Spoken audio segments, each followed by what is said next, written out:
قرآن کریم صرف ان چند ایک مقامات پر ہی نہیں جو ابھی آپ نے سنے ہیں کفار مکہ کے عقائد کو بیان کرتا، کئی ایک مقامات اور بھی ہیں۔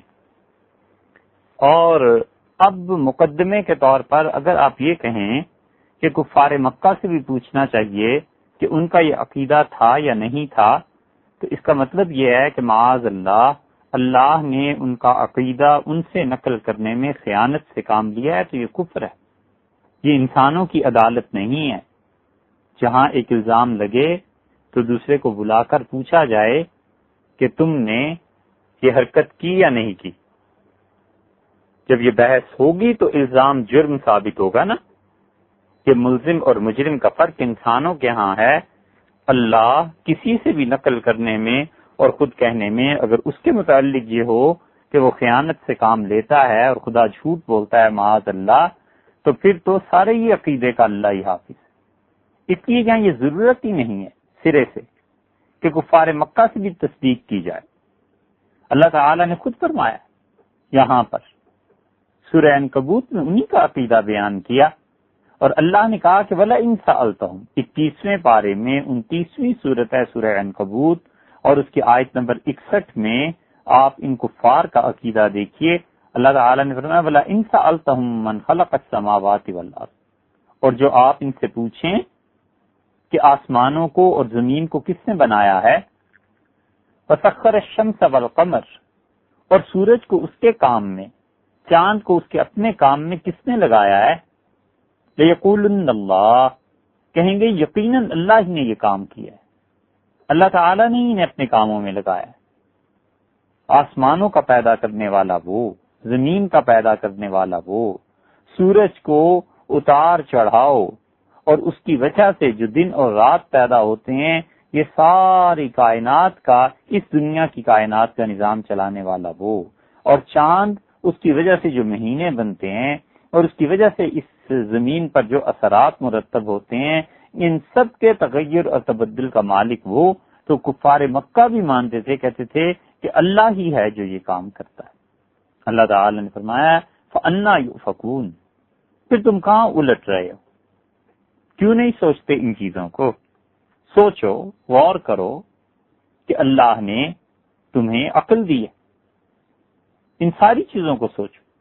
پھر آگے چل کے فرمایا وَلَئِن سَأَلْتَهُم مَّن نَّزَّلَ مِنَ السَّمَاءِ مَاءً، اور ان سے پوچھئے کہ کون ہے جو آسمان سے پانی کو نازل کرتا ہے، بارشیں برسانا یہ کس کے قبضہ قدرت میں ہے، وَأَحْيَا بِهِ الْأَرْضَ مِن بَعْدِ مَوْتِهَا، اور پھر ان بارشوں کے ذریعے سے، پانی کے ذریعے سے زمین کو زندہ کر دیتا ہے جبکہ زمین مردہ ہو چکی تھی، کوئی فصل نہ اگے اور کوئی باغ اپنا کام نہ کرے، اللہ کی رحمت برستی ہے اور مٹی اور پانی ملتے ہیں اللہ کے حکم سے، پھر یہ چیزیں پیدا ہوتی ہیں۔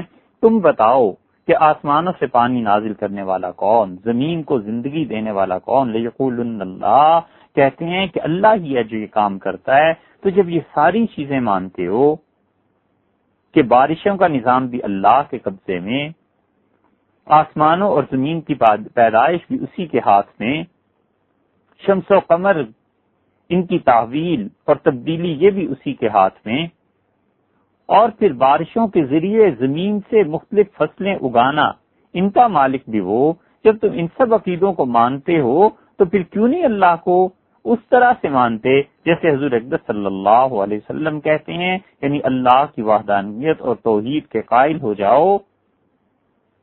جب دشمن بھی مانتا ہے، کفار مکہ بھی مانتے ہیں، تو اللہ نے آگے فرمایا قُلِ الحمدللہ، کہ یہ سب خوبی اللہ کو ہے، سب تعریفیں اللہ کے لیے ہیں۔ الحمدللہ کہ جو دعویٰ نبی کریم صلی اللہ علیہ وسلم لے کر رسالت کے ساتھ مبعوث ہوئے ہیں، یہ کفار مکہ بھی مانتے ہیں، بل اکثرہم لا یعقلون، لیکن ان میں سے اکثر لوگ ایسے ہیں جن میں عقل نہیں ہے۔ عقل راہ سجھاتی ہے نا، تو عقل سے کام نہیں لیتے، سوچتے نہیں ہیں کہ جب یہ ساری چیزیں مانی ہیں تو پھر اللہ کی وحدانیت کے ماننے میں کیا حرج ہے، اس چیز کو نہیں مانتے۔ تو اللہ تعالی نے ان لوگوں کے عقیدے بیان کیے ہیں، اور یہ ہو جایا کرتا ہے کہ جب انسان کی عقل ماری جائے تو پھر عقیدے کے معاملے میں صاف چیز کبھی سمجھ میں آ رہی ہوتی ہے، اس کے باوجود مان کے نہیں دیتا، اور ہوتا یہ ہے کہ نفس کی شرارت اور شیطنت انسان پر غالب آ جاتی۔ اسی لیے 17ویں پارے میں ایسی عقل کے بارے میں اللہ نے بات کی ہے۔ سورہ انبیاء علیہ الصلوۃ والسلام میں 17ویں پارے میں اللہ تعالی نے 62 نمبر آیت میں فرمایا ہے کہ جب بتوں کا معاملہ ہوا اور حضرت ابراہیم علیہ الصلوۃ والسلام نے انہیں توڑا تو قوم آئی اور انہوں نے کہا یہ بتوں کے ساتھ ہمارے معبود تھے، ان کے ساتھ کس نے یہ کیا ہے؟ تو حضرت ابراہیم علیہ الصلوۃ والسلام نے فرمایا فَاسْأَلُوهُمْ إِن كَانُوا يَنْطِقُونَ، ان سے پوچھو کس نے انہیں توڑا ہے اگر وہ بولتے ہیں۔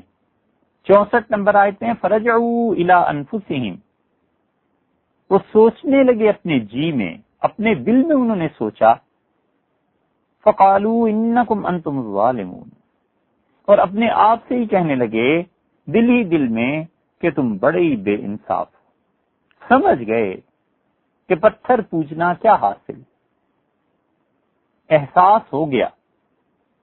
اب جب ابراہیم علیہ السلام نے کہا کہ ان سے پوچھو انہیں کس نے توڑا ہے، تو ان کے جی میں جب یہ بات ٹھہر گئی، سمجھ میں آ گئی کہ ہم بڑی بے انصافی کر رہے ہیں، ان پتھروں کو کچھ معلوم نہیں ہے، جو اپنی جان نہیں بچا سکے وہ ہمیں کیا بچاتے ہوں گے، تو مان جانا چاہیے تھا نا۔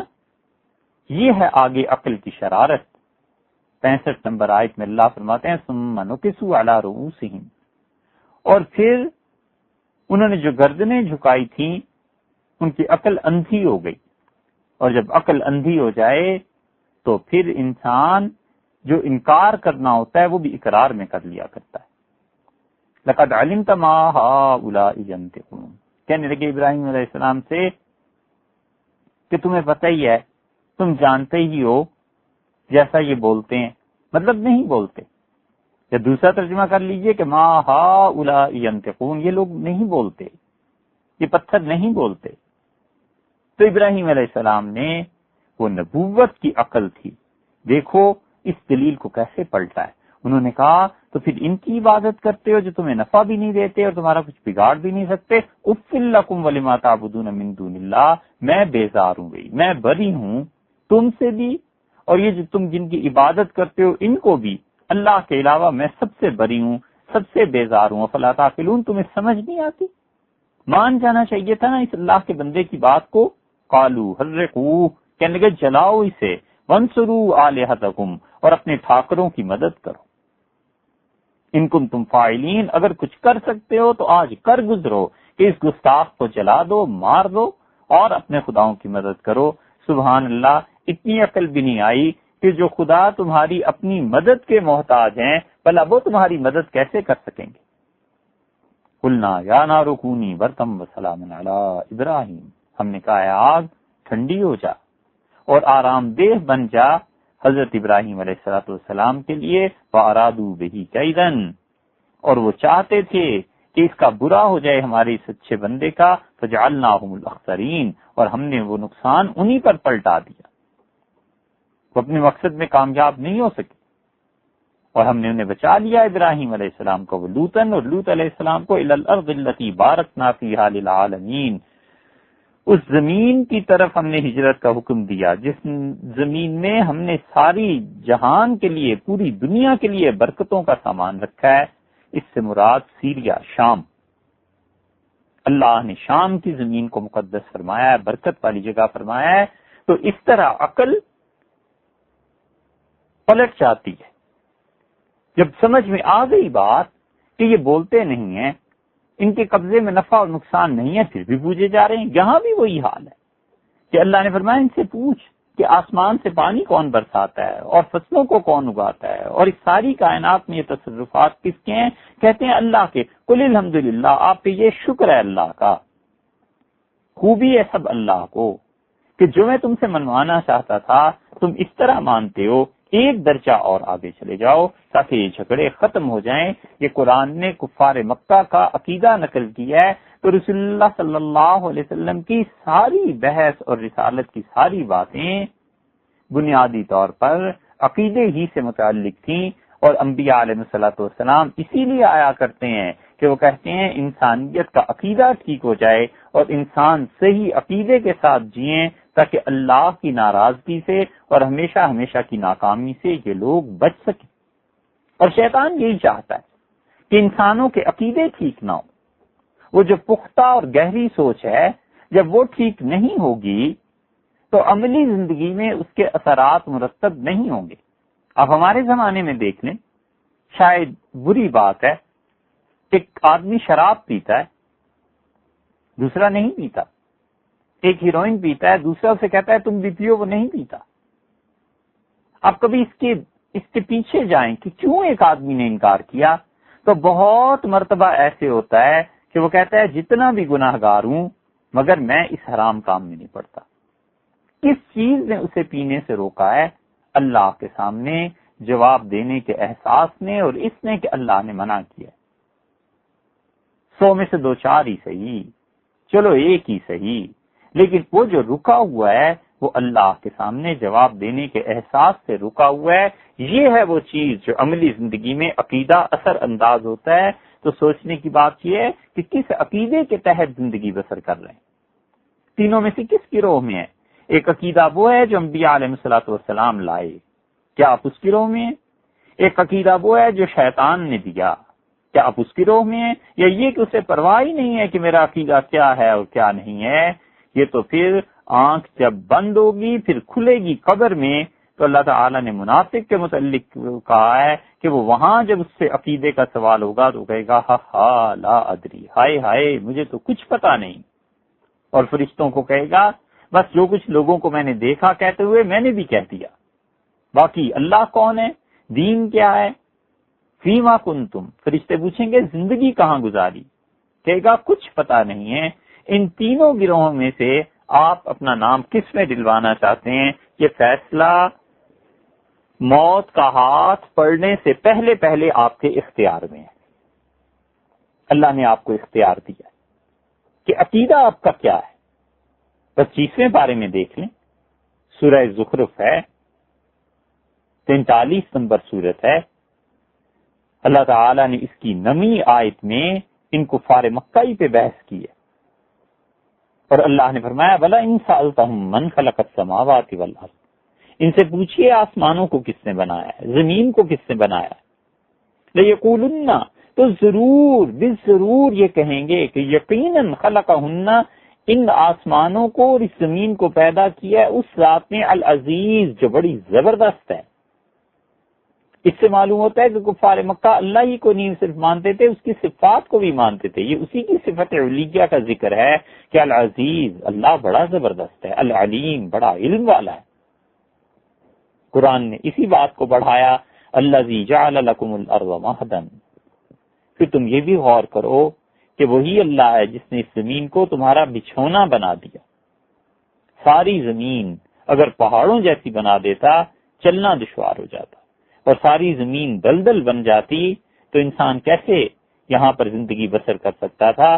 مہربانی کی، فرمایا ہم نے تمہارے لیے اس زمین کو بچھونا بنا دیا، وجعل لکم فیہا سبلا، اور اس میں تمہارے لیے راہیں رکھی، ایک جگہ سے دوسری جگہ جانے کے لیے راہ رکھی، یعنی جہاں تک انسان بستے ہیں آپس میں مل سکیں، ایک دوسرے کے تک پہنچ سکیں، لعلکم تہتدون، شاید تم راہ پاؤ، یعنی تمہیں راستہ مل جائے۔ پھر اسی بات کو بڑھایا ہے، اور پھر اس نے فرمایا کہ وہ ہے جس نے آسمان سے پانی کو نازل کیا، بے قدرن، ماپ کر نازل کیا ہے، آسمان سے ایک خاص مقدار میں پانی کو نازل کرتا ہے، فَأَنشَرْنَا بِهِ بَلْدَةً مَيْتًا، اور اس پانی کے ذریعے پھر ہم مردہ شہروں کو، کتنے دیس ہیں جنہیں ہم زندہ کر دیتے ہیں، کتنے شہر ہیں جن میں بارشوں کی وجہ سے ہم زندگی لوٹا دیتے ہیں، کذالک تخرجون۔ کمال ہے قرآن کا کہ وہ جب ایک بات کر رہا ہوتا ہے بڑی بات تو اس سے ایک دم سے ایک عقیدے پر آ جاتا ہے اور کہتا ہے یہ دلیل دوسری طرف بھی کام آ جائے گی۔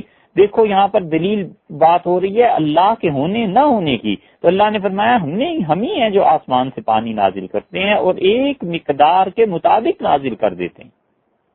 یہ کوئی الل ٹپ نظام نہیں کہ پانی برسانے والے کو اندازہ ہی نہ ہو کہ کتنا چاہیے اور کتنا نہیں چاہیے، اور اس پانی سے پھر ہم مردہ دیس کو زندہ کرتے ہیں، اور ساتھ ہی فرما دیا کذالک تخرجون، تم بھی اسی طرح پیدا کر دیے جاؤ گے۔ آج بارش برستی ہے اور فصلیں زمین سے اگتی ہیں، کل وہ ہمارا حکم آئے گا اور تم قبروں سے نکل کر سامنے کھڑے ہو جاؤ گے، کذالک تخرجون، ہم تمہیں اسی طرح دوبارہ زندہ کر دیں گے۔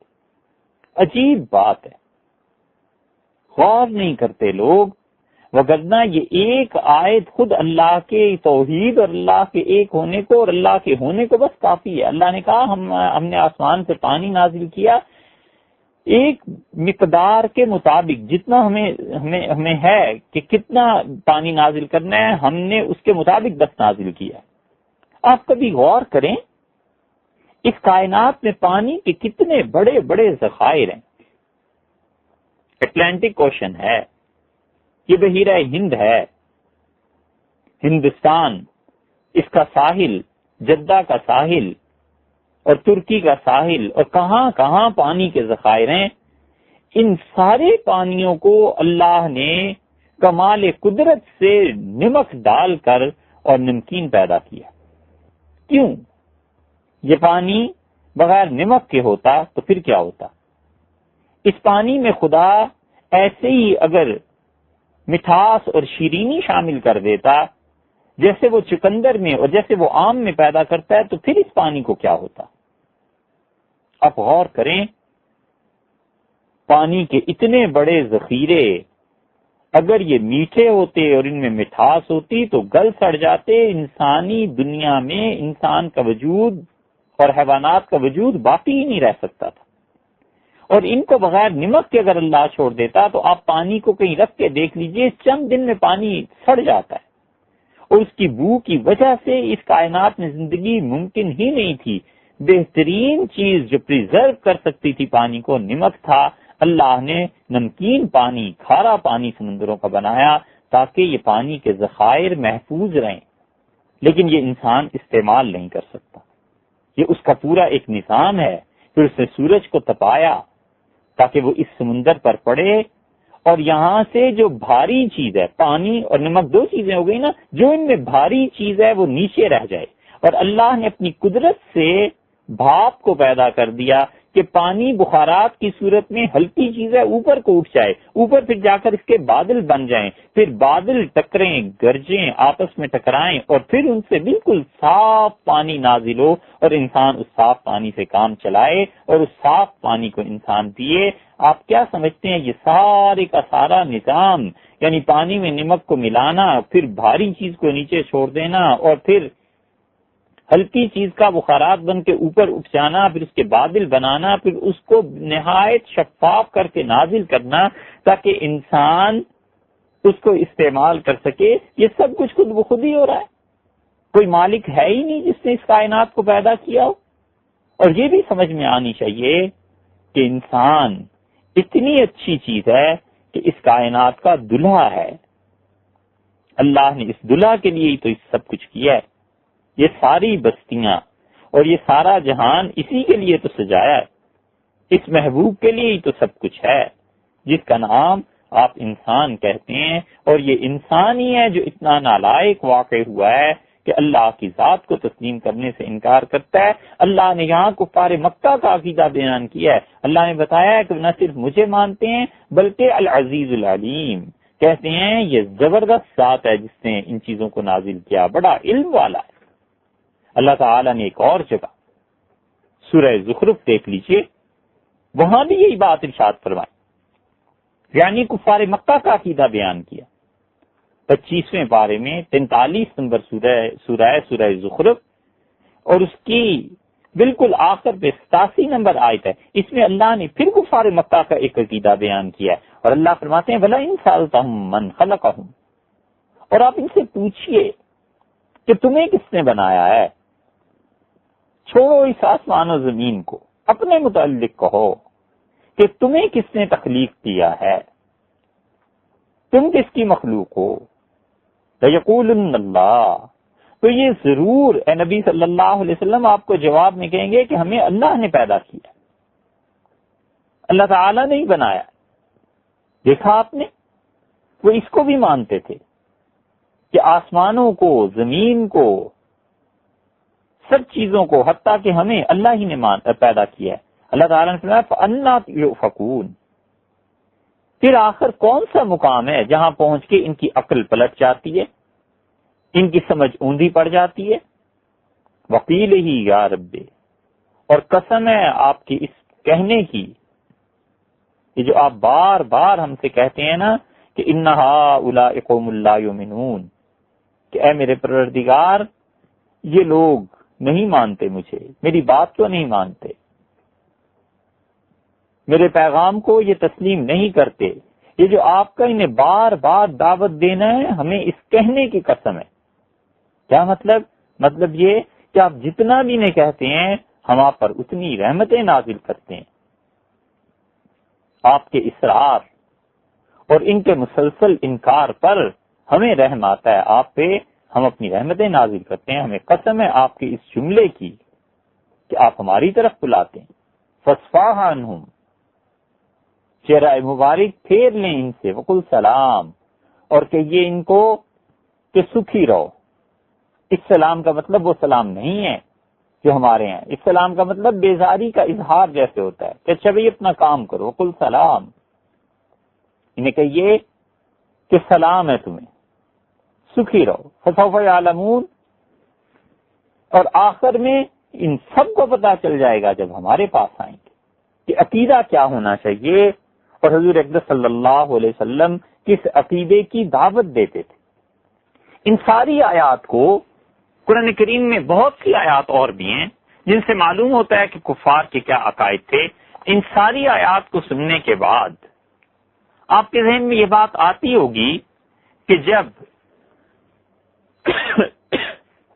کفار مکہ ان چیزوں کو مانتے تھے تو حضور اقدس صلی اللہ علیہ وسلم کے ساتھ جھگڑا کس بات کا تھا؟ جب ان ساری باتوں کے قائل تھے تو پھر نبی کریم صلی اللہ علیہ وسلم کے ساتھ جھگڑتے کس بات پہ تھے؟ اللہ کے بھی قائل تھے، اپنی مخلوق اور اللہ کے خالق ہونے کے قائل، آسمانوں، زمین اور یہ بارشیں اور یہ سارا نظام، وہ کہتے تھے کہ اللہ ہی ہے. پھر جھگڑا کس بات کا تھا؟ اس کی نشاندہی کریں. چھوڑیں تاریخ کو اور چھوڑیں اور چیزوں کو، خود قرآن ہی سے کیوں نہ پوچھ لیں کہ جھگڑا کس بات کا تھا. اللہ تعالی نے سورہ صافات میں وہ جھگڑا بیان کیا ہے کہ حضور اقدس صلی اللہ علیہ وسلم کے ساتھ ان کا جھگڑا کس چیز کا تھا. اللہ نے 23ویں پارے میں 37 نمبر سورت میں 35 نمبر آیت میں وہ جھگڑا بیان کیا ہے. اللہ نے فرمایا انہم کانوا اذا قیل لہم لا الہ الا اللہ. پیچھے سے بات چلتی ہے اصل تو. فانہم یومئذ فی العذاب مشترکون، قیامت کے دن یہ سارے کفر اور شرک کرنے والے تکلیف میں آپس میں ایک دوسرے کے شریک ہیں. سب کو عذاب ملے گا. انا کذالک نفعل بالمجرمین، اور ہم گناہ گاروں کے ساتھ ایسا ہی کرتے ہیں، ایسا ہی کریں گے قیامت میں. کوئی فرق تو ہونا چاہیے.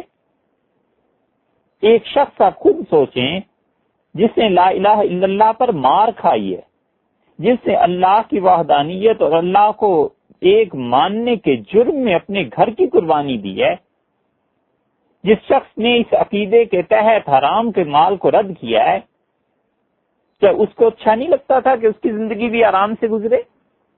کیا اسے عقل اور یہ احساس نہیں تھا کہ وہ اسلام کو چھوڑ دے تو کفر کر کے دنیا کی ہر لذت اور دولت پا سکتا ہے؟ اس کے باوجود وہ اللہ کے ساتھ چمٹا رہا. اور ایک دوسرا تھا جس نے خدا کی پرواہ نہیں کی، حرام اور حلال کی تمیز نہیں کی اور خدا کے ساتھ شرک کرتا رہا. آپ کا کیا خیال ہے قیامت میں یہ دونوں کو برابر کر دے خدا؟ ایک وہ جس نے قربانی دی اللہ کے لیے، ایک وہ جو ڈھیٹ بن کے شرک کرتا رہا. کیا قیامت میں دونوں برابر ہو جائیں؟ کون سا دن ہوگا جس دن اسے قربانی کا صلہ ملے، اور کون سا دن ہوگا جس دن ظلم اور کفر کرنے والے کو اس کی سزا ملے؟ اللہ نے اسی لیے کہا ہے کہ انا کذالک نفعل بالمجرمین، ہم ان گناہ گاروں، ان مجرموں کے ساتھ قیامت میں جہنم میں یہی کریں گے. بات کیا ہے؟ انہم کانوا اذا قیل لہم، جب ان سے کہا جاتا تھا لا الہ الا اللہ، اللہ کے علاوہ کوئی بندگی کے لائق نہیں، یستکبرون، غرور کرتے تھے، مغرور ہو جاتے تھے۔ یہ ہے جھگڑا، اللہ کو مانتے تھے، اللہ کی صفات کو مانتے تھے، خدا کی توحید کو نہیں مانتے تھے۔ لا الہ الا اللہ کا کیا مطلب تھا؟ یہ ابو جہل نہیں سمجھتا تھا،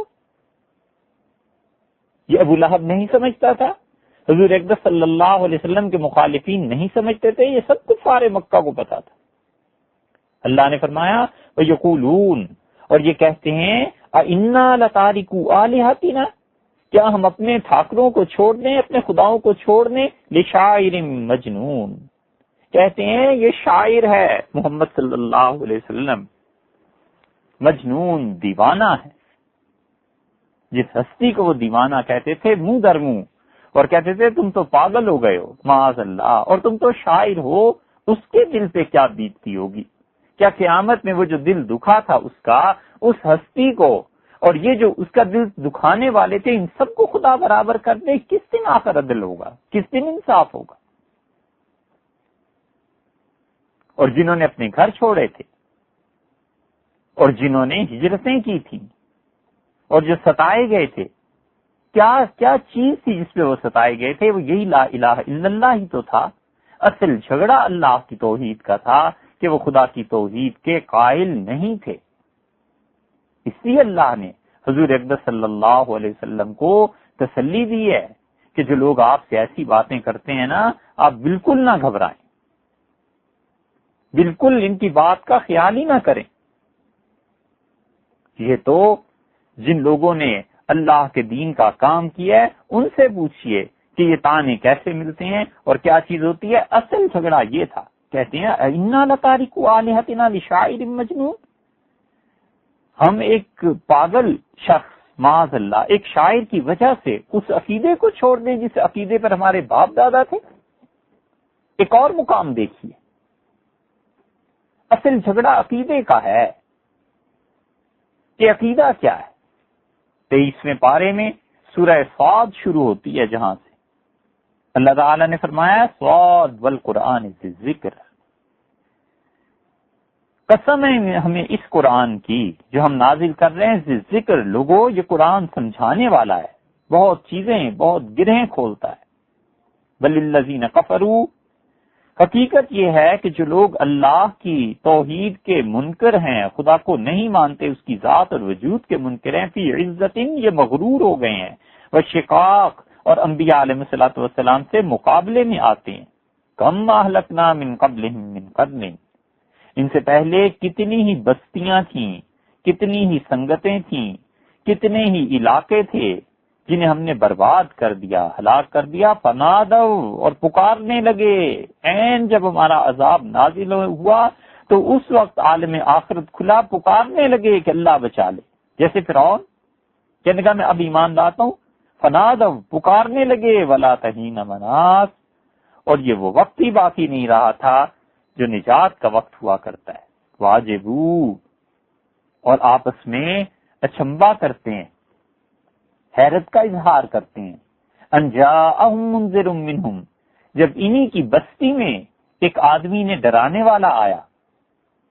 حضور اقدس صلی اللہ علیہ وسلم مکہ مکرمہ ہی کی بستی سے تو تھے۔ قال الکافرون، اور کہتے ہیں یہ منکر، ھذا ساحر، یہ جادوگر ہے، کذاب، پرلے درجے کا جھوٹا ہے۔ بھئی کیا محمد صلی اللہ علیہ وسلم نے جھوٹ بول دیا ہے؟ کیا جادو انہوں نے کیا ہے؟ دیکھیے آگے آیت کیا ہے، 5ویں آیت، اجعل الآلہۃ الہ واحدہ، اتنوں کی بندگی کے بدلے میں ایک ہی کی بندگی؟ کیا اس نے اتنوں کی بندگی کے بدلے میں ایک ہی کی بندگی کر دی ہے؟ اتنے خداؤں کے مقابلے میں بس ایک ہی خدا کی بات کرتا ہے؟ ان ھذا لشیء عجاب، یہ بڑی تعجب کی بات ہے۔ اب غور کیجئے، حضور اقدس صلی اللہ علیہ وسلم انہیں کہہ رہے ہیں کہ اللہ کے علاوہ کوئی نہیں ہے، اور وہ آگے سے کہتے ہیں کہ تم اتنے خداؤں کی بجائے ایک ہی خدا کا تصور دینے آئے ہو ہمیں، یہ بڑے تعجب کی بات ہے۔ وَانْطَلَقَ الْمَلَأُ مِنْهُمْ، اور ان میں سے ان کے سردار، ان کے پنچ، ان کے بڑے بڑے لوگ اٹھ کھڑے ہوئے اور کہتے ہیں نمشو، چلو چلو، فَاصْبِرُوا عَلَىٰ آلِهَتِكُمْ، اپنے ٹھاکروں پر جمے رہو، إِنَّ هَٰذَا لَشَيْءٌ يُرَادُ، یہ ایسا پیغام لے کے آیا ہے کہ اس میں اس کی کچھ ذاتی غرض معلوم ہوتی ہے۔ کتنی ہی چیزیں ایسی ہیں جہاں 1500 برس پہلے کافر کھڑے تھے، آج مسلمان بھی وہیں کھڑے ہیں۔ کوئی ان سے نیکی کی بات کرو، ان کو سمجھاؤ، یہ کہتے ہیں اس کا اپنا انٹرسٹ کیا ہے۔ سب سے پہلے تو یہ دیکھو، گلی میں 4 آدمی بیٹھے ہیں، گپے مار رہے ہیں، تاش کھیل رہے ہیں، وقت برباد کر رہے ہیں، آپ انہیں کہیے کہ بیٹے وقت ضائع نہ کرو، یہ زندگی پھر نہیں ملنی، تو آپس میں کہتے ہیں اس کا کیا مقصد ہے، اس کا آخر کیا مفاد ہے۔ آپ کسی کو کہیے سگریٹ مت پیو، وہ کہتا ہے یہ کیوں روکتے ہیں۔ یہ تصور ہی نہیں رہا کہ اللہ کے اچھے بندے نصیحت کرتے ہیں بغیر کسی غرض کے اور بغیر اپنے کسی ذاتی مفاد کے۔ یہ نبوت کا طریق ہے، یہ نبوت کی راہ ہے کہ کوئی آدمی اپنے ذاتی مفاد کے بغیر کسی انسان کی خیر خواہی چاہے، اور اللہ کے اچھے بندے ایسے ہی ہوتے ہیں۔ بہت سی چیزیں اور بھی، ہم کہیں موضوع سے ہٹنا چاہیں، اللہ نے فرمایا، کہتے ہیں وَانْطَلَقَ الْمَلَأُ مِنْهُمْ، کتنے ہی ان کے پنچ اور سردار اٹھ کھڑے ہوئے اور کہتے ہیں نمشو، چلو چلو، وَاصْبِرُوا عَلَىٰ آلِهَتِكُمْ، اپنے خداؤں پر جمے رہو، ان هَٰذَا لَشَيْءٌ يُرَادُ، یہ محمد صلی اللہ علیہ وسلم جو تمہیں خدا کی طرف بلاتا ہے نا، اس کا اپنا بھی کوئی مفاد ہے۔ مَا سَمِعْنَا بِهَٰذَا فِي الْمِلَّةِ الْآخِرَةِ، ہم نے تو کسی دین کے متعلق یہ نہیں سنا کہ خدا ایک۔ ایسا بلند و بانگ دعویٰ ہے جیسے پچھلے انبیاء علیہ الصلوۃ والسلام کی گویا پوری تعریف یہ پڑھے ہوئے تھے۔ ان ھذا الا اختلاق، یہ تو اس کے اپنے دماغ کی شرارت معلوم ہوتی ہے۔ معاذ اللہ، پچھلا دین کون سا تھا؟ باپ دادوں کا، کہ ہمارے بزرگ، ہمارے باپ دادا وہ تو ایسے نہیں کہتے تھے۔ ان ھذا الا اختلاق، یہ تو اس کے اپنے دماغ کی گھڑی ہوئی بات ہے۔ آگے سنیے، انزل علیہ الذکر من بیننا، کیا کوئی نصیحت کی بات، کوئی اچھی بات جسے یہ قرآن کہتا ہے پورے مکہ میں ہم اتنے بڑے بڑے لوگ، ہم میں سے اسی آدمی کے پاس آنی تھی؟ کیا یہی ایک خدا کو ملا تھا جس پر وحی کرے؟ اللہ نے فرمایا بل ہم فی شک من ذکری، اصل بات یہ ہے کہ یہ دھوکے میں پڑ گئے ہیں میری نصیحت سے۔ بل لما یذوق العذاب، کوئی بات نہیں ہے، کوئی بات نہیں ہے، لما یذوق العذاب، انہوں نے ابھی میری مار نہیں چکھی، میں جب مارتا ہوں تو کیسے مارتا ہوں، انہوں نے یہ مزہ نہیں چکھا ہماری مار کا، اس لیے یہ باتیں ہو رہی ہیں۔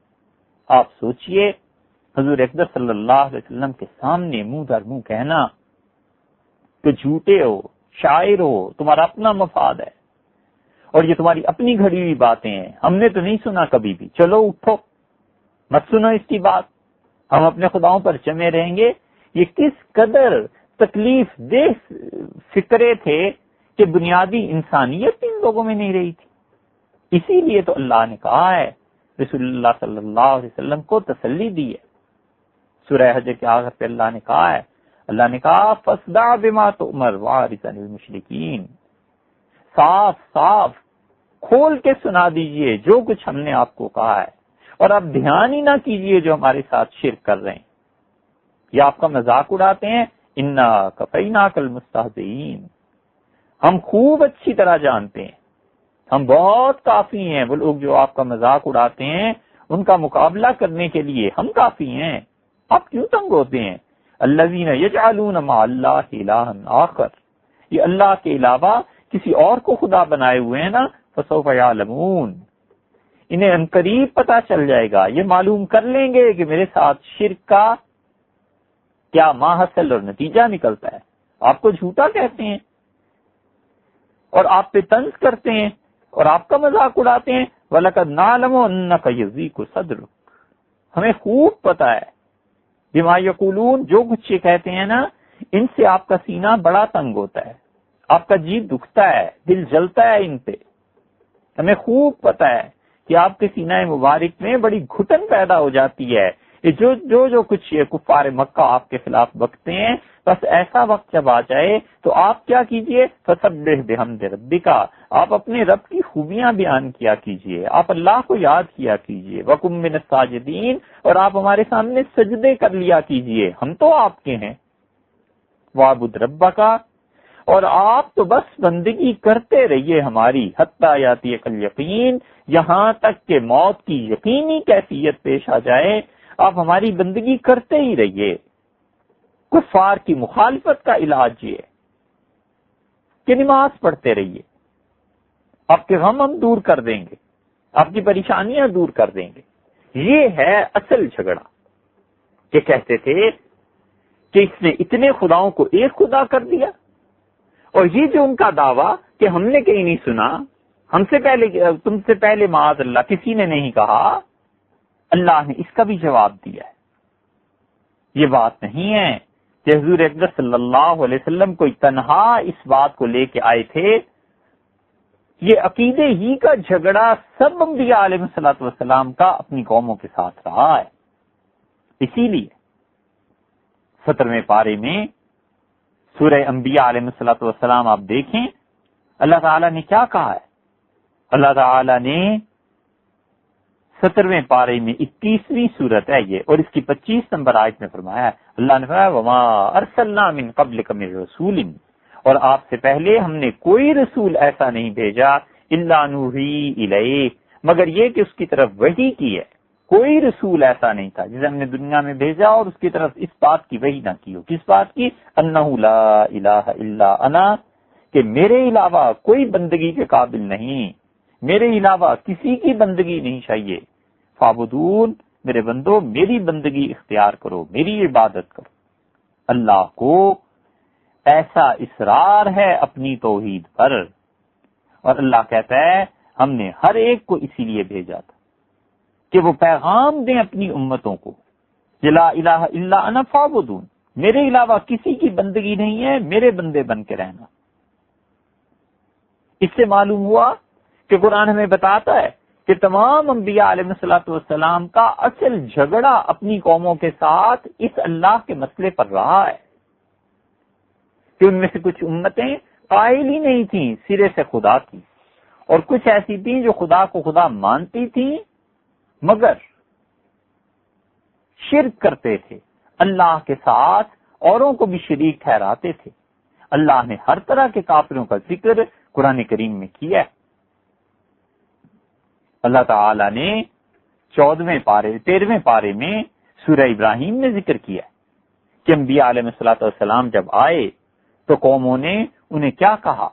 اللہ تعالی نے بتایا ہے 13ویں پارے میں سورہ ابراہیم کی 9ویں آیت میں، اللہ نے فرمایا الم یاتکم نبأ الذین من قبلکم، تمہیں خبر نہیں پہنچی، لوگوں تمہیں معلوم نہیں ہے اس کائنات میں تم سے پہلی جو امتیں تھیں، قوم نوح و عاد و ثمود، حضرت نوح علیہ الصلوۃ والسلام کی قوم تھی، اور حضرت صالح علیہ الصلوۃ والسلام کی قوم تھی، اور حضرت ہود علیہ الصلوۃ والسلام کی قوم تھی، یعنی عاد اور ثمود، والذین من بعدہم، اور جو ان کے پیچھے تھے، لا یعلمہم الا اللہ، جنہیں اللہ کے علاوہ کوئی نہیں جانتا۔ درمیان میں اتنی پشتیں، اتنی قرنیں ہیں اور اتنے زمانے بیتے ہیں، اللہ نے نفی کر دی، اللہ نے کہا کوئی نہیں جانتا۔ اسی لیے جو اپنا نسب حضرت آدم علیہ السلام تک بیان کرتے ہیں نا، یا خود رسول اللہ صلی اللہ علیہ وسلم کا نسب آدم علیہ السلام تک بیان کرتے ہیں، یہ سب جھوٹ بولتے ہیں۔ اللہ نے فرمایا لا یعلمہم الا اللہ، اتنا ٹائم ہے درمیان میں، اتنا زمانہ گزرا ہے، کوئی نہیں جانتا۔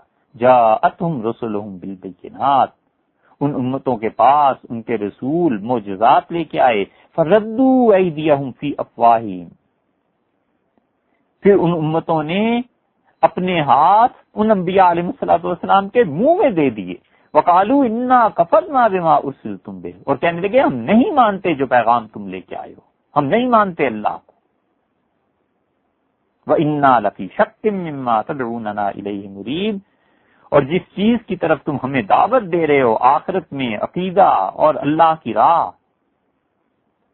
ہمیں پورا پورا شبہ ہے کہ تم لوگ جھوٹے ہو۔ قالت رسلہم، اور انبیاء علیہ السلام نے انہیں کہا افی اللہ شکن، تمہیں اللہ کے بارے میں شبہ ہے؟ یہ ہے دلیل اس بات کی کہ اللہ کو بھی نہیں مانتی تھی بعض قومیں، تو حضور اکرم صلی اللہ علیہ وسلم کا واسطہ تو اس قوم سے پڑا تھا جو کم سے کم خدا کو مانتی تھی، اس کی صفات کو مانتی تھی اور شرک کرتی تھی، جو اصل جھگڑے کی بات تھی۔ قالت رسلهم افی اللہ شک، رسولوں نے کہا کیا اللہ کے بارے میں شک ہے؟ فاطر السماوات والارض، جس نے بنائے آسمان اور زمین بنائی، بغیر کسی سابقہ نقشے کے زمین بنائی اور آسمان بنائے۔ یدعوکم، اللہ تمہیں بلاتا ہے، لیغفر لکم من ذنوبکم، تاکہ تمہارے گناہ معاف کرے، ویؤخرکم الی اجل مسمی، اور اللہ اے قوم والو تمہیں اس زمین میں بسنے دے اس وقت تک جو اس نے وقت طے کر رکھا ہے۔ قالوا ان انتم الا بشر مثلنا، وہ کہنے لگے تم ہمارے ہی جیسے تو آدمی ہو، تم میں کون سے ایسے سرخاب کے پر لگ گئے، تم ہمارے ہی جیسے ہو۔ تريدون ان تصدون عما كان يعبد آباؤنا، اور تم چاہتے ہو کہ جن خداؤں کی عبادت اور پرستش ہمارے باپ دادا کرتے رہے ہم ان کو چھوڑ دیں۔ فاتونا بسلطان مبین، کوئی سند لا کر دکھاؤ اللہ کے ہونے کی، کوئی سند لا کر دکھاؤ اس کی عبادت کی۔ کتنے عظیم تھے یہ رسول، اور کتنی عظمتوں کے حامل تھے، یہ رفعتوں کے مینار۔ ان کا جواب سنو، قالت لهم رسلهم، ان کے رسولوں نے کہا ان نحن الا بشر مثلکم، اس میں کوئی شبہ نہیں ہے کہ ہم تم جیسے بشر ہی ہیں، ہم تم جیسے بندے اور انسان ہی ہیں۔ ولکن اللہ یمن علی من یشاء من عبادہ، لیکن اللہ اپنے بندوں میں جس پر چاہتا ہے احسان فرماتا ہے۔ اس نے احسان کیا، ہمیں نبوت دے دی اور تمہیں نبوت نہیں دی، یہ ہے فرق، باقی بشریت میں ہم اور تم شریک۔ یہ ہے وہ چیز کہ انبیاء علیہ الصلوۃ والسلام، ان کی قومیں اللہ کے ہونے کا انکار کرتی رہی، اور ایسے بھی جو اللہ کو مانتے تھے جیسے حضور اکرم صلی اللہ علیہ وسلم کے مخالفین، اور سورہ اعراف بھری پڑی ہے۔ اسی لیے قرآن کہتا ہے کہ آپ سے پہلے کسی رسول کو ہم نے بھیجا ہی نہیں مگر یہی پیغام دے کر بھیجا تھا کہ لا الہ الا اللہ، اور لوگوں نے ان کی تکذیب کی۔ سورہ اعراف میں جگہ جگہ اللہ نے فرمایا ہے انبیاء علیہ الصلوۃ والسلام کے تذکرے میں کہ فلاں نبی فلاں قوم کی طرف گئے، فلاں نبی فلاں قوم کی طرف گئے، اور انہوں نے جا کر یہی پیغام دیا۔ لقد ارسلنا نوحا الى قومه فقال یا قوم اعبدوا الله ما لكم من اله غیرہ، انہوں نے نوح علیہ السلام کو ان کی قوم کی طرف بھیجا، انہوں نے کہا لوگوں بندگی اختیار کرو اللہ کی، اس کے علاوہ تمہارا صاحب کوئی نہیں، تمہارا آقا کوئی نہیں ہے، تمہاری عبادت کے لائق اللہ کے علاوہ کوئی نہیں ہے۔ پھر فرمایا وَإِلَىٰ ثَمُودَ أَخَاهُمْ صَالِحًا، ہم نے حضرت صالح علیہ السلام کو بھیجا تھا قوم سمود کی طرف، انہوں نے جا کے اپنی قوم کو یہی پیغام دیا کہ لوگوں تمہاری بندگی اور عبادت اللہ کے علاوہ کوئی اس کا اہل نہیں، قابل نہیں ہے، مَا لَكُم مِّنْ إِلَٰهٍ غَيْرُهُ۔ ایک نبی نے الغرض جو کچھ کہا ہے اللہ نے قرآن میں مختلف جگہوں پر کہا ہے، اس لیے یہ ساری قومیں جو جھگڑتی رہی ہیں یہ بات تو عقیدے کی تھی کہ عقیدہ کیا ہے۔ ایک اور دلیل بھی دیں قرآن کریم سے ہی، آخری بات سورہ شورا دیکھ لیجیے 25ویں پارے میں اللہ نے کہا ہے اس کی 13ویں آیت میں شرع لکم من الدین ما وصی بہ نوح، اور ہم نے آپ کو وہی راستہ دیا ہے، وہی دین دیا ہے، ما وصی بہ نوحن، جو کچھ ہم نے کہہ دیا تھا حضرت نوح علیہ الصلوۃ والسلام کو، والذی اوحینا الیک، اور جو ہم نے آپ کی طرف وحی نازل کی ہے یہ وہی باتیں ہیں، وما وصینا بہ ابراہیم، یہی وہ بات ہے جو ہم نے ابراہیم علیہ السلام سے بھی کی تھی، وموسیٰ و عیسیٰ، اور موسیٰ اور عیسیٰ علیہ الصلوۃ والسلام کو بھی ہم نے یہی کہا تھا، ان اقیم الدین، کہ دین کو قائم کرنا، اقامت دین کا کام کرنا، ولا تتفرقوا فیہ، اور اس میں پھوٹ نہ ڈالنا۔ اب سوچئے کہ حضور اکرم صلی اللہ علیہ وسلم کو اللہ نے کہا ہم نے آپ کو وہی دین دیا ہے جو حضرت نوح علیہ الصلوۃ والسلام 1، حضرت ابراہیم علیہ السلام 2، موسیٰ علیہ الصلوۃ والسلام 3، اور عیسیٰ علیہ الصلوۃ والسلام 4 جلیل القدر انبیاء علیہ السلام اور رسولوں کے نام لے لے کے اللہ نے کہا ہم نے وہی کچھ آپ کو دیا ہے جو ان سب کو دیا ہے۔ تو آپ کا کیا خیال ہے، یہ اعمال ہیں یا یہ عقیدہ ہے؟ اگر آپ یہ کہیں کہ اعمال ہیں تو نماز کا کیا وہ طریقہ جو ہم پڑھتے ہیں اور زکوٰۃ اور حج جو ہم کرتے ہیں، کیا یہی وہ حج ہے اور یہی وہ نماز ہے جو حضرت نوح علیہ الصلوۃ والسلام پڑھا کرتے تھے؟ اعمال میں یقیناً تبدیلی ہوئی ہے۔ ہمیں جو نماز روزہ دیا گیا ہے پہلی قوموں کے لیے ممکن ہے کچھ اور احکامات ہوں، بلکہ ثابت بھی ہوتا ہے کہ ان کے لیے اور احکامات تھے۔ تو یہ طریقہ عبادت کا جس کا تعلق اعمال سے ہے اور جسے ہم آسان لفظوں میں اسلام کہتے ہیں، یہ ہر دور میں انبیاء علیہ السلام میں بدلتا رہا ہے، اور جس چیز کو ہم عقیدہ اور دین اور ایمان کہتے ہیں وہ سب انبیاء علیہ السلام میں ایک ہی رہا ہے۔ اسی لیے قرآن نے کہا ہے کہ ہم نے آپ کو اسی راستے پہ ڈال دیا ہے جس راستے پہ حضرت نوح علیہ السلام چلے تھے، ابراہیم، موسیٰ اور عیسیٰ علیہ السلام اپنے اپنے زمانے میں چلے تھے۔ اور جھگڑا کیا ہے؟ کبر علی المشرکین ما تدعوہم الیہ، بڑا بھاری پڑتا ہے ان شرک کرنے والوں کو وہ راہ جس کی دعوت آپ دیتے ہیں۔ رسول اللہ صلی اللہ علیہ وسلم کس چیز کی دعوت دیتے تھے؟ وہ اقامت دین تھی، اور اقامت دین کا مطلب سب سے پہلا اقامت دین کا تقاضا صحیح عقیدے کا ہونا۔ اقامت دین کے جتنے باقی تقاضے ہیں، حتیٰ کہ نماز، روزہ جو خالص اللہ کی عبادتیں ہیں، اور زکوٰۃ جس میں لوگوں کا بھی حصہ ہے، اور خلافت اور باقی چیزیں، یہ سب چیزیں بعد کی ہیں۔ سب سے پہلی اقامت دین کا حصہ یہ ہے کہ اللہ کے ساتھ عقیدہ درست رکھے، توحید کا قائل ہو، اور ان تمام عقیدوں کا جو عقیدے انبیاء علیہ الصلوۃ والسلام لائے ہیں۔ اللہ نے کہا ہے مشرکین پر سب سے زیادہ گراں یہ بات گزرتی ہے، بھاری پڑتا ہے وہ راستہ ما تدعوہم الیہ، جس کی طرف آپ بلاتے ہیں۔ اللہ یجتبی الیہ من یشاء، اور حقیقت یہ ہے کہ اللہ چن لیتا ہے اپنی طرف اپنے جس بندے کو چاہے، وَيَهْدِي إِلَيْهِ مِن يُنِيبُ، اور اللہ راہ دکھاتا ہے اپنے اس بندے کو اپنی طرف جو اللہ کی طرف رجوع کرتا ہے۔ تو اصل دین ہمیشہ سے ایک ہے، اور وہ عقیدہ ہے۔ اس لیے اسلام کی کوئی یہ خوبی نہیں ہے کہ یہ کوئی نیا دین ہے۔ اسلام وہی دین ہے جو حضرت نوح علیہ الصلوۃ والسلام کا تھا، جو ابراہیم، موسیٰ اور عیسیٰ علیہ الصلوۃ والسلام کا تھا۔ اسلام کی اصل خوبی یہ ہے کہ اس نے باقی جہان قیامت تک جو قائم رہے گا، اس کے ہر دور کے لیے اس نے نظام دیے۔ قدامت اسلام کی خوبی نہیں، عقیدے کے اعتبار سے وہی چیزیں ہیں جو پہلے بھی تھی۔ اسی لیے اللہ نے کہا ہے کہ اصل دین ہمیشہ سے ایک ہے، اور اس کو قائم کرنے کے طریقے ہر وقت میں جدا ہیں جو اللہ نے ٹھہرا دیے۔ یہ ہے وہ عقیدے کی اہمیت کہ آپ اور ہم اس عقیدے کے تحت زندگی گزار رہے ہیں۔ تین ہی صورتیں ہو سکتی ہیں جو پہلے عرض کی، اور رسول اللہ صلی اللہ علیہ وسلم نے اس عقیدے پر اتنا زور دیا ہے کہ مسلم کی روایت میں حضرت ابو ذر غفاری رضی اللہ عنہ کی روایت، اور انہوں نے اپنا ایک قصہ سنایا ابو الاسود کو، اور فرمانے لگے کہ ابو اسود، میں ایک دن حاضر ہوا رسول اللہ صلی اللہ علیہ وسلم کی خدمت میں، وہ ہوا نائم، اور آپ سو رہے تھے، علیہ ثوب ابیض، اور رسول اللہ صلی اللہ علیہ وسلم نے سفید چادر اوڑھ رکھی تھی، یا ان پر سفید چادر پڑی ہوئی تھی، سفید کپڑا۔ تو میں واپس چلا گیا،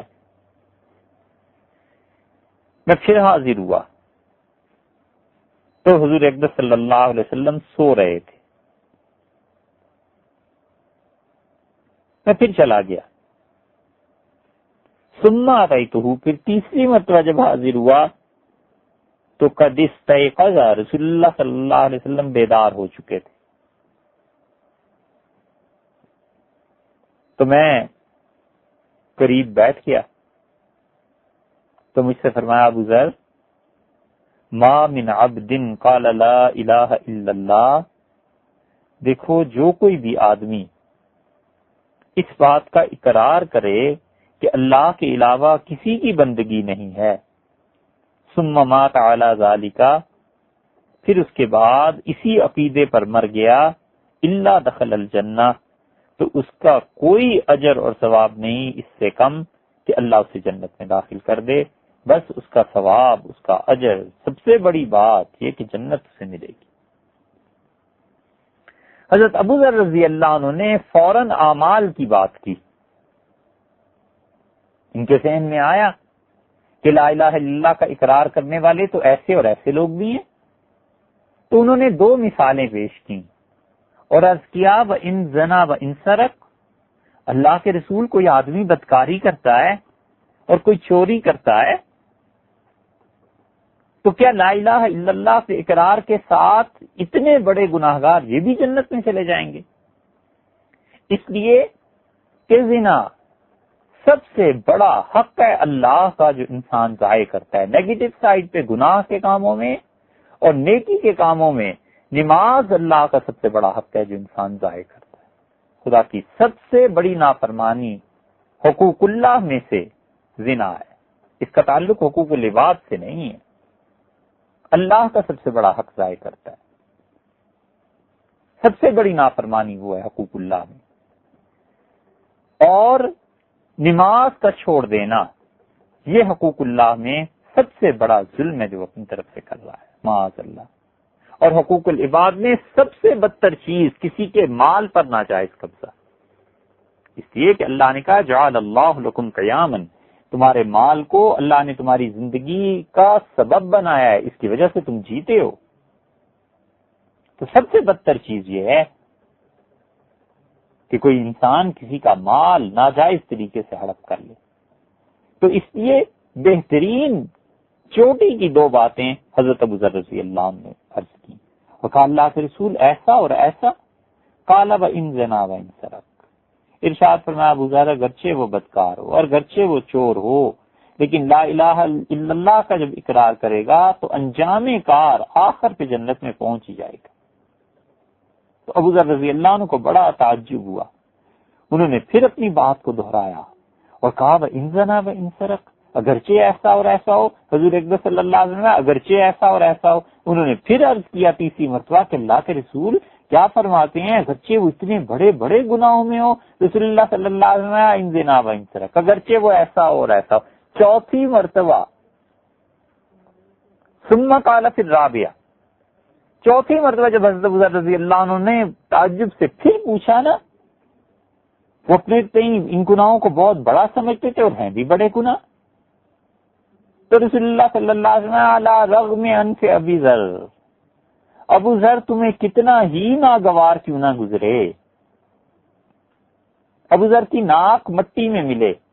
حضرت ابو ذر رضی اللہ عنہ کو یہ جملہ رسول اللہ صلی اللہ علیہ وسلم نے عربوں کے محاورے کے متعلق فرمایا۔ عرب جب کسی کام کو کرتے تھے، ایسا کام کرنا پڑ جائے جو ناگوار گزرتا ہو شدید، تو اس پہ یہ لفظ کہتے تھے کہ اس کا ناک چاہے مٹی میں مل جائے۔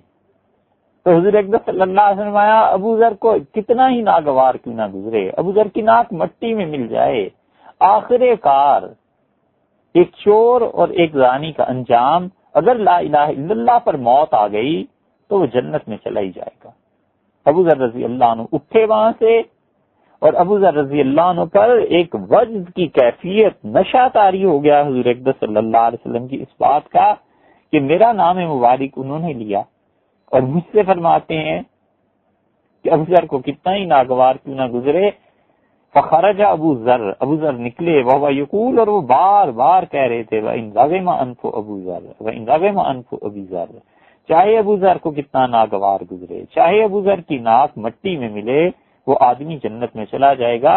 یہ حضور اقدس صلی اللہ علیہ وسلم عقیدے کی بات نہیں کر رہے تو اور کس چیز کی بات کر رہے ہیں؟ اس لیے سوچنا چاہیے کہ کس عقیدے کے تحت ہم لوگ زندگی بسر کر رہے ہیں۔ حضرت مقداد رضی اللہ عنہ کی روایت آئی، وہ کہتے تھے کہ میں نے کہا اللہ کے رسول آپ مجھے فتویٰ دیں، بات بتائیں، ان لقیت رجلا من الکفار، میدان جنگ میں ہماری لڑائی کافروں سے ہوتی ہے، اور وہ مجھ سے لڑتا ہے، اور اس نے تلوار کا اتنا شدید وار کیا کہ میرا ہاتھ کاٹ کے رکھ دیا، اور پھر مارنا چاہتا تھا، قتل کرنا چاہتا تھا، میرا ہاتھ تلوار سے کاٹ دیا، دونوں ہاتھوں میں سے ایک، اور پھر مجھ سے چمٹ جاتا ہے، یہ ایک درخت سے چمٹ جاتا ہے اور کہتا ہے اسلمت للہ، میں نے اسلام قبول کر لیا۔ تو اللہ کے رسول کیا میں اسے قتل نہیں کروں گا؟ جبکہ اس نے یہ کہہ دیا۔ تو رسول اللہ صلی اللہ علیہ وسلم نے فرمایا اس نے قتل تیرے کرنے کو تلوار اٹھائی، پھر تیرا ہاتھ کاٹ دیا، مگر جب اس نے یہ کہہ دیا نا کہ اسلمت للہ، میں نے اللہ کو تسلیم کر لیا، اللہ کی بات مان لی، لا تقتلو، خبردار اسے قتل نہ کرنا۔ تو میں نے کہا اللہ کے رسول انہو قد قطع یدی، اس نے میرا ہاتھ کاٹ دیا، اور پھر اس کے بعد اب کہتا ہے زخمی کر کے مجھے کہ میں اللہ پر ایمان لاتا ہوں، افاقتلہ، کیا میں اسے قتل کروں یا نہ کروں؟ رسول اللہ صلی اللہ علیہ وسلم لا تقتلہ، بالکل اسے قتل نہ کرنا، اور اگر یاد رکھو اس حالت میں بھی تم نے اسے قتل کر دیا تو جس مقام پر اس جملے کے کہنے سے پہلے وہ تھا، یعنی کافر، تم اس مقام پر پہنچ جاؤ گے، یعنی کفر کی حرکت کرو گے اب، کیونکہ وہ مسلمان ہو گیا ہے تو اسے قتل کرنا کفر کی حرکت ہے، اور وہ اس مقام پر پہنچ جائے گا، یعنی اس مسلمان ہو جائے گا جس مقام پر تم اس کے قتل سے پہلے تھے، یعنی تم مسلمان تھے۔ لا تقتلہ فإن قتلتہ فإنہ بمنزلتک قبل ان تقتلہ، اسے نہ قتل کر دینا، وگرنہ وہ تمہاری جگہ پر پہنچ جائے گا اور تم اس کی جگہ پر پہنچ جاؤ گے۔ بات اتنی سی ہے کہ اس نے کہا اسلمت للہ، میں نے اللہ کے لیے اسلام قبول کیا۔ یہ ہے وہ بات، یہ عقیدہ نہیں ہے تو اور کیا ہے؟ اس لیے سوچنا چاہیے کہ ہم مسلمان ہونے کے بعد کس چیز سے تعلق رکھتے ہیں، عقیدہ کیا ہے، اور عقیدے میں جو کچھ رسول اللہ صلی اللہ علیہ وسلم نے بتلایا ہے ان میں یہ بات کی بات ہے کہ ہماری عملی زندگی پر اس کا اثر کیا ہے۔ لیکن تین ہی صورتیں ہو سکتی ہیں کہ ان میں سے کوئی ایک اپنا لی جائے، یا تو آدمی ان سارے عقائد کا انکار کر دے، اس کے بغیر زندگی بسر کرے، اسے اختیار ہے نا، کرے جو جی چاہے، کون پوچھ سکتا ہے، کون روک سکتا ہے۔ اور دوسری صورت یہ ہے کہ وہ کوئی اور عقیدہ اختیار کر لے، یہودیت کے عقیدے ہیں، عیسائیت کے عقیدے ہیں، بدھسٹ ہیں ان کے عقیدے ہیں، ہندوؤں کے عقیدے ہیں، سکھوں کے عقیدے ہیں، کسی عقیدے کے تحت زندگی بسر کرے۔ اور تیسری صورت یہ ہے کہ اسلام کے عقائد کے مطابق زندگی بسر کرے۔